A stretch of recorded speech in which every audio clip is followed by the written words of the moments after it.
Hello and welcome back to our channel. Today we have an interesting issue that has raised the worldwide community's interest. Prepare to be surprised as we plunge into the surprising turn of events surrounding China's passage that reveals the 400-kilometer link to Afghanistan's future. Relations between Afghanistan and China have been mostly friendly throughout history, with trade relations between these regions date back to at least the Han Dynasty with the profitable Silk Road. Presently, both countries have embassies in Beijing and Kabul respectively, and the two countries share a narrow international border.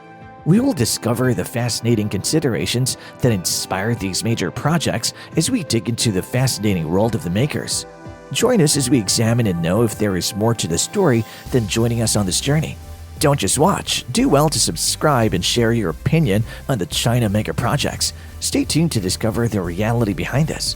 Since the founding of the modern country of Afghanistan in 1709, relations have fluctuated between being positive and tense. However, in recent history, relations have improved, including for the majority of the 20th century, when China provided Afghanistan with loans totaling millions of dollars to help it develop during the early Cold War. After the Sino-Soviet divide and the Soviet invasion of Afghanistan in 1979, which resulted in the USSR imposing pro-Soviet and anti-Chinese regimes in Afghanistan, this alliance was momentarily put on hold.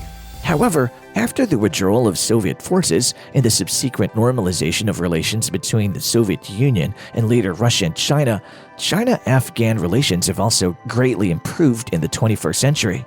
Although Chinese political involvement in the Afghan war since the American invasion was initially somewhat limited, trade relations have continued, with China remaining Afghanistan's main trading partner and providing millions of dollars in aid to Afghanistan throughout the conflict. China has been expanding its influence and its diplomatic role in Afghanistan over time, and China may be able to assist in bringing about peace in the nation that has been ripped apart by conflict. In 2021, the Taliban retook power in the nation. As of 2023, China, like every other nation, doesn't recognize the re-established Islamic Emirate. Afghanistan has been at war recently and is now dedicated to complete rehabilitation and internal economic recovery, supporting Afghanistan's rebuilding and peace. In order to assist Afghanistan in achieving independent and sustainable development as soon as possible, China will keep trying its best to assist with reconstruction and development, make plans with Afghanistan and fulfill its assistance commitments, promote steady progress in economic, trade, and investment cooperation, and actively carry out cooperation in such fields as healthcare, poverty alleviation, agriculture, and disaster prevention and mitigation.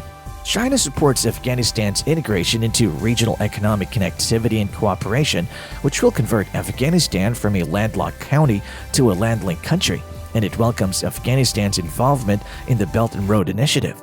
A lengthy stroll along the corridor has been crucial in this 400-kilometer repair process. This corridor, which resembles an economic artery passing through the country of Afghanistan before arriving in the Chinese province of Xinjiang, serves as a conduit for prosperity and hope. What is confusing is that, despite twice asking China to begin developing this corridor over the past 2 years, Afghan officials have never received a positive response from China. How significant is the corridor walk for Afghanistan, and why did China take so long to grant this request? Let's plunge in properly. As we all know, Afghanistan experienced significant economic losses during the war, and nation-building efforts have also been severely hampered. Under pressure from the United States, the surrounding nations failed to provide Afghanistan with enough support despite the fact that they also wished to assist the country. This made it impossible for Afghanistan to develop economically and thrive. Additionally, the United States took a sizable asset in Afghanistan for absurd reasons. According to estimates, the United States has frozen nearly $7 billion in Afghan assets.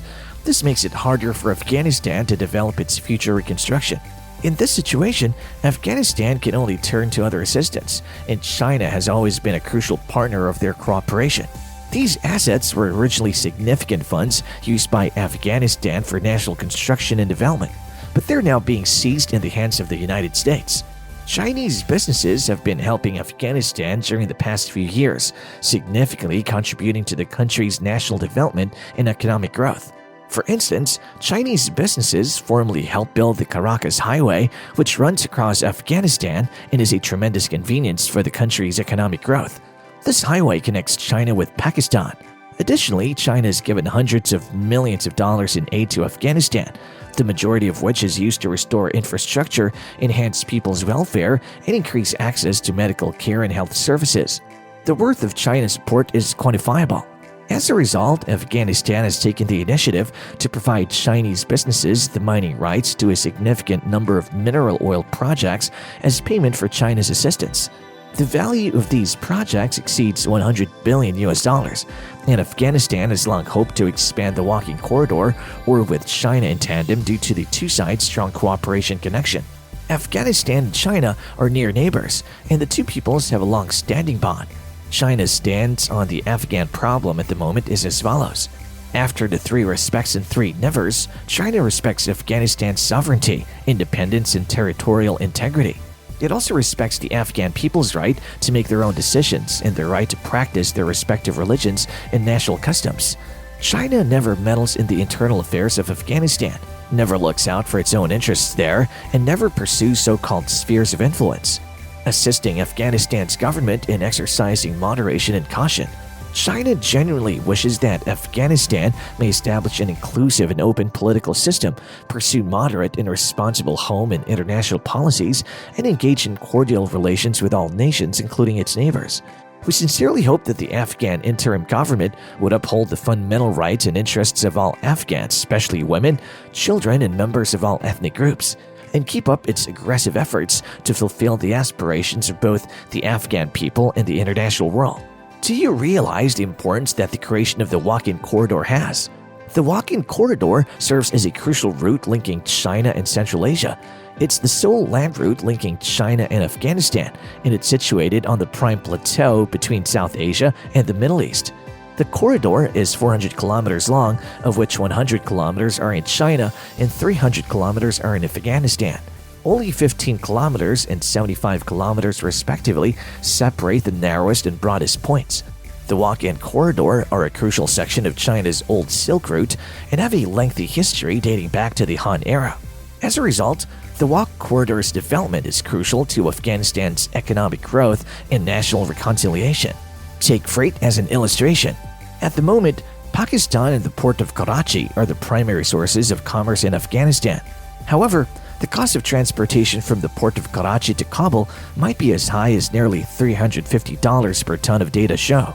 However, if the same number of products are carried by a walk-in corridor, the cost is just approximately $150 per ton, saving close to 60% of transportation expenses in comparison to the existing system. Additionally, the expansion of the walk-in corridor will provide Afghanistan a wider market and more trading partners, fostering local employment and enhancing the welfare of the populace. More significantly, the construction of the walk-in corridor would build Afghanistan's transportation infrastructure, supporting the country's energy and communication sectors. The walk-in closet has strategic relevance to China in addition to being very essential to Afghanistan. Currently, China is Afghanistan's second-largest commercial partner, and the country is one of China's key allies in Central Asia. How are these commodities even transported? However, as commodities are mostly transported by water and air from Western China to Afghanistan, the cost of transportation is still considerable. When freight can be transported along the walk-in corridor, transportation costs will be significantly lowered, and the nations bordering the route will benefit from the opportunity for shared prosperity. The potential of this project for collaboration is positive. So why has China not yet decided to work with Afghanistan on the construction of the walk-in corridor? Profit, as we all know, is one of the primary motivators for starting ventures. Afghanistan has long been plagued by warfare, despite being one of the world's poorest and most unstable nations, despite the significance of its geographic position. Afghanistan has been engaged in unending battles since the turn of the 20th century as a result of invasion from the Soviet Union, Britain, and other nations. When this scenario arose at the start of the new century, American intervention and invasion further destabilized the nation. To protect its own security and stability, China closed the border between the two nations as soon as the conflict in Afghanistan began. However, the protracted conflict has severely damaged Afghanistan's economy and infrastructure. The nation's infrastructure has almost entirely been destroyed. The enemy has stalled, social security issues have gotten worse, and living conditions are very difficult. Although China is ready to develop the walking corridor as an assistance measure in light of the limited time, energy, and money needed to build the road, many people are forced to abandon their homes and become refugees. According to current estimates, the development of the walking corridor requires at least several $billions of investment, which is unquestionably a big burden for Afghanistan. This project must overcome this enormous hurdle. More importantly, it's unclear whether the investment needed to build the walking corridor will be recouped in the future. Secondly, the walking corridors cross the Premier Plateau, where the terrain is extremely steep and the average elevation is over 4,000 meters. The only wildlife or birds in this region, according to folklore, are the sun and human bones in the area's harsh terrain and environment. As a result, we can also claim that building the walk corridor is very difficult and dangerous. In addition, the 4 distinct seasons of the climate limit how far the walk corridor may be traveled. When the other 3 seasons arrive, road traffic will be severely hampered. Only in the summer will the whole route be blanketed in thick snow. As a result, building roads needs not only a big initial investment, but also significant ongoing maintenance expenses and has a finite lifespan. The difficulties mentioned above seem to indicate that the Chinese government will not propose the construction of the walk-in corridor in the short term, but rather as time goes on, when the situation in Afghanistan is formally stabilized and that domestic security situation improves.